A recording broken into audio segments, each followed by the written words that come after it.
Hayır palvan menen Sagın palvan Tuken nükası.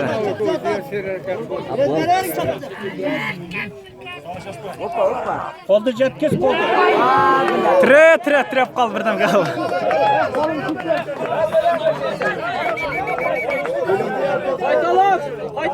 Baytarım. Ya kolun çıkargan yok dey.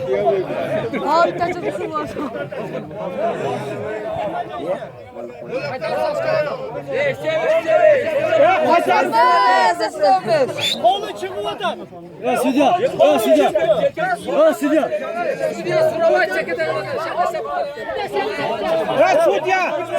Судья, sen çeşesin.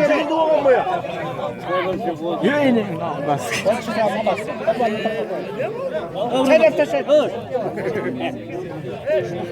Bu katta palvanlar altat. Aşık işte.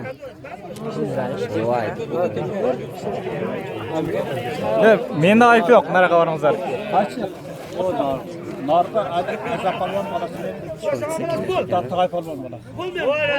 Hadi sürat palvan balası sen boş koyarsın hadi tekete balası. Bakır durumuzda. Ha.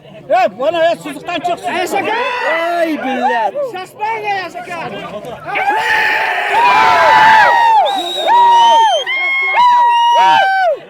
Yaşan.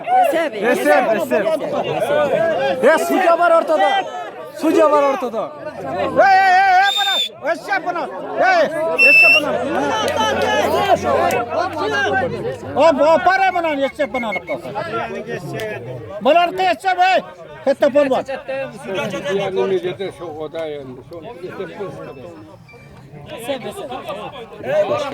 Normal çıktı.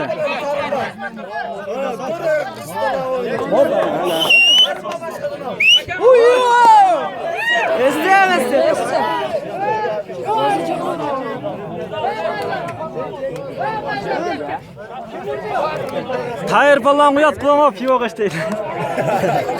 Hadi Tarık'a. Ya bana ya şapka. Ana paya şapka. Ana palvan pay getirip vermesin be. Nargı pirce vasa kıldı ya bana. O nargı pirce vasa kıldı ben pay getirdim. O da kulak bir şey. Kure pegen dalı. İkincisi. Oğlan yok. Pay getirip ver onu. Aka. Uzunlava turum. İkincisi de berilmedi, üçüncüsü de berip otağız. Birincisi de berildi. Ular katta payge. Katta küreş kılıp otat. Özü pircine vasa kıldı. Ana şu payga vardı, şulardı Ya kaka. şularda pircine vasa kılgana kim bersin gerek de bular. İkincisiga verilmeydi ekan. Ya bular duqpa qo'yam. Oyun numara oyun.